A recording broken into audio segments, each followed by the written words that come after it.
मुद्द्याची सुरुवात आपण करणार आहोत एका राजकीय बातमीनं।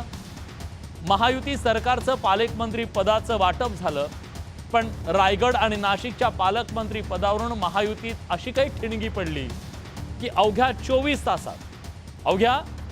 तासामध्ये 2 ठिकाणची पालकमंत्री पदाला स्थगिती द्यावी लागली। त्यामुळे रायगड आणि नाशिकच्या पालकमंत्री पदावरून सुरू झालेला हा सगळा नाराजी नाट्याचा खेळ जरा समजून घेऊया। पालकमंत्री पदावरून महायुतीत नाराजी नाट्य। अपेक्षा करणं वावगं काय? शेवटी त्याने अनेक वर्ष रायगडमध्ये काम केलंय। रायगड नाशिकच्या पालकमंत्री पदाला स्थगिती। भले आमचा राजकीय अस्त झाला तरी चालेल, परंतु आम्ही तटकरे फॅमिलीला स्वीकारणार नाही। महायुतीतली धुसफूस चव्हाट्यावर। कोण काय बोलतं त्याच्यावरती उत्तर देण्याची मला काय आवश्यकता नाही। महायुती सरकारची बहुप्रतीक्षित पालकमंत्र्यांची यादी जाहीर होताच प्रामुख्याने रायगड आणि नाशिकच्या पालकमंत्री पदावरून महायुतीतली धुसफूस चव्हाट्यावर आली आहे। आदिती तटकरे यांना रायगडचं पालकमंत्रीपद मिळताच गोगावले आणि त्यांच्या समर्थकांनी शनिवारी रात्री मुंबई गोवा राष्ट्रीय महामार्ग रोखून धरला। तर नाशिकमध्ये गिरीश महाजन यांना पालकमंत्रीपद मिळाल्यानं शिवसेनेकडून नाराजी व्यक्त केली जात होती।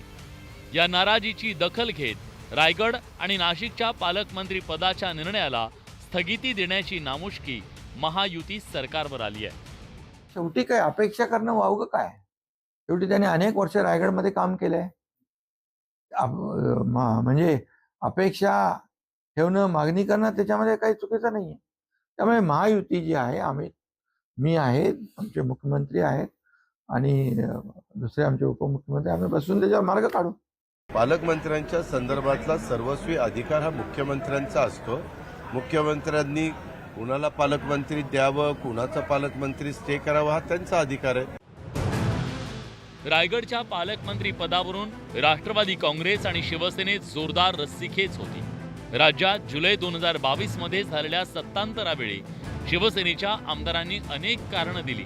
रायगडच्या शिवसेनेच्या आमदारांनी तर तत्कालीन पालकमंत्री आदिती तटकरे जिल्हा नियोजनाचा निधी देत नसल्याचा आरोप केला होता। महायुती सरकारमध्ये एकत्र आल्यानंतरही तटकरे आणि शिवसेना आमदारांमधल्या कुरबुरी काही कमी झाल्या नव्हत्या। तर नाशिकचं पालकमंत्रीपद मिळावं अशी शिवसेनेची मागणी होती। त्यात गिरीश महाजनांची वर्णी लागल्यानं शिवसेनेत नाराजीचा सूर होता। राज्य सरकारच्या या निर्णयाचं शिवसेनेनं स्वागत केलंय, तर निर्णयाला स्थगिती देण्यात आल्यानं राष्ट्रवादी काँग्रेस आणि भाजपमध्ये काहीशी नाराजी आहे।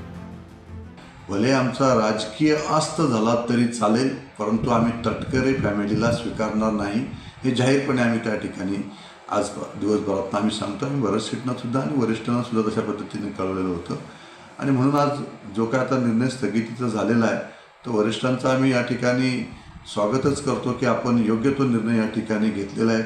आम्ही पालकमंत्रीपद जाऊ देणार नाही। बघा, कोण काय बोलतं त्याच्यावरती उत्तर देण्याची मला काय आवश्यकता नाही। आल्याच्या नंतर मुख्यमंत्री, दोन्ही उपमुख्यमंत्री बसून या संदर्भातला निर्णय घेतील। पालकमंत्री पदावरून महायुतीतल्या या नाराजी नाट्यावर विरोधकांनी टीकेचे आसूड उठलेत। नक्की आपापसात त्यांच्या खून आणि मारामाऱ्याच व्हायच्या बाकी आहेत कॅबिनेटमध्ये। म्हणजे उद्या जर बातमी आली की अमुक गटाच्या उपमुख्यमंत्र्याने किंवा मंत्र्यानं दुसऱ्या गटाच्या मंत्र्यावरती हात उचलला, आता एवढंच महाराष्ट्राच्या नशिबी पाहणं आता बाकी उरलेलं आहे। इतक्या भयंकर पद्धतीनं या राज्याचं मंत्रिमंडळ आणि सरकार चाललेलं आहे। सरकार गठन करताना भांडणं नांदा म्हणजे सौख्य बरे म्हणतात, आता भांडा सौख्य बरे अशी म्हणायची पाळी आली आहे।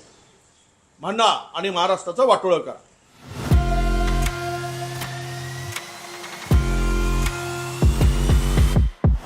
महायुती सरकार स्थापन होत असताना अगोदर मुख्यमंत्री पदावरून सुरू असलेलं नाराजी नाट्य आणि त्यानंतर मंत्रिमंडळाच्या खाते वाटपातील रस्सीखेच अशा पद्धतीची ही किनार आहे।